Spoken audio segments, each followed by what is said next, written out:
YSR Congress party reverse గేర్‌లో ప్రయాణం ప్రారంభించింది. ఏదైతే ఓ పక్కన జోగి రమేష్ రేపు అరెస్ట్ చేస్తారు, ఎల్లుండి అరెస్ట్ చేస్తారు అంటే, ఇప్పటికే జోగి రమేషు గురించి అతనెవడో ఇప్పుడు నిందితుడిగా అరెస్ట్ అయ్యి జైల్‌లో ఉన్నటువంటి జనార్దన్ రావుతో పోలీసులు మాట్లాడినటువంటి దాన్ని బయటపెట్టి, అదే జనార్దన్ రావు సెల్ఫీ వీడియో అని ప్రొజెక్ట్ చేసినటువంటి దాన్ని ఐవీఆర్ఎస్ కాల్స్ కిందని తెలుగుదేశం వాళ్ళు ప్రతి ఒక్కళ్ళకి వచ్చేట్టు అసలు ఈ లిక్కర్ కుంభకోణం చేసిందే జగను అంటూ ఐవీఆర్ఎస్ కాల్స్ కిందన ఆ జోగి రమేష్‌తో మాట్లాడిన సంభాషణని వినిపించారనమాట.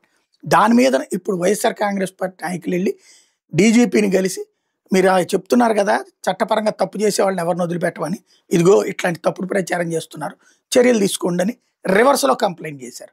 జోగి రమేష్ మీదన ఆ జనార్దన్ రావుతో చెప్పించి అతని స్టేట్మెంట్‌ని రికార్డ్ చేసి ఆ పైన జోగి మీద చర్యలు తీసుకుందామంటే, అసలు ఈ వెనకాల ఉన్నటువంటి వాళ్ళని మీద చర్యలు తీసుకోమని వైసీపీ రివర్స్ అయిందనమాట.